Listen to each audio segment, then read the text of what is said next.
लेखक दिग्दर्शक क्षितिज पटवर्धन त्याच्या कलाकृतींमुळे सध्या बराच चर्चेत आहे. त्याच्या उत्तर सिनेमाने बॉक्स ऑफिस गाजवलं, शिवाय एक वेगळा विषय समोर आणला. त्याने आजवर धुरळा, फास्टर फेणे, दगडी चाळ अशा अनेक दर्जेदार सिनेमांसाठी लेखन आणि गीतलेखन केलं आहे. एवढंच काय तर सिंघम, ताली यासारख्या कितीतरी बॉलिवूड कलाकृती त्यानं घडवल्या आहेत. सध्या त्याच्या भूमिका नाटकाची जोरदार चर्चा आहे. आरक्षण प्रश्नावर भाष्य करणाऱ्या या नाटकाला लोकांचा उत्तम प्रतिसाद मिळतोय, परंतु काही लोकांकडून टीका देखील होत आहे. आरक्षण प्रश्नांवर भाष्य केले असल्याने तू पण त्यांच्यात गेलास की काय असं क्षितिजला विचारलं जातंय. हा भयानक अनुभव त्याने BBC मराठीला दिलेल्या मुलाखतीत सांगितला आहे. क्षितिज म्हणाला, आजूबाजूला अराजकता आहे किंवा जातीवरून भांडणं चालली आहेत. लोकांच्या अस्मिता प्रचंड दुखावतायत, भावना देखील दुखावतायत.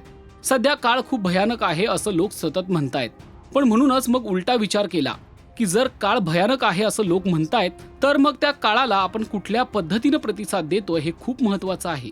भूमिका माझ्यासाठी असा प्रयोग होता जो मला स्वतःवरच अनेक वर्ष करून पाहायचा होता, आणि यातूनच मग भूमिका नाटकाचा जन्म झाला. नाटक पाहिल्यावर खूप लोकांनी विचारलं की कशाला हे नाटक केलंस, तुला हे नाटक करायची गरज तरी काय. इथपासून लोकांच्या प्रतिक्रिया सुरू झाल्या. काहींनी विचारलं की तू त्यांच्यात गेलास की काय. तेव्हा मला असं झालं की अरे, त्यांच्यात आणि आपल्यात हा मुद्दा अजूनही मला कळलेला नाहीये. काही लोक मला असंही म्हटले की दुसऱ्या कोणावर तरी नाटक लिही की, म्हणजे तू टिळक सावरकरांवरही लिहू शकतोस ना. किंवा काही लोकांचं म्हणणं होतं की तुझ्याकडून आम्हाला ही अपेक्षा नव्हती. एवढंच काय तर अरे बापरे, आता आम्ही हे बघायचं का, त्यापेक्षा वडे खाऊ आणि घरी निघू असंही म्हणणारे लोक नाटकाला आले होते. पण तसेच चांगले अनुभवही आले. हे नाटक 4-4 वेळा पाहणारी लोक देखील आहेत. माझ्या आयुष्यामधली अशी अनेक लोक मला येऊन परत भेटली जी माझ्या शाळेच्या, कॉलेजच्या वळणावर माझ्यासोबत होती. मी त्यांच्याशी चांगलं वागलो होतो, पण त्यांच्या मनात कदाचित हेच कुठेतरी होतं की हा पण तसाच असेल, याला आमच्याविषयी काही घेणं देणं नसेल.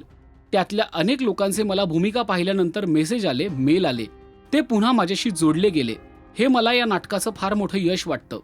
या नाटकाच्या निमित्ताने त्यांच्या मनातला गैरसमज दूर झाला. कारण मी सुद्धा कधीतरी अशाच पद्धतीचा अन्याय सहन केला आहे.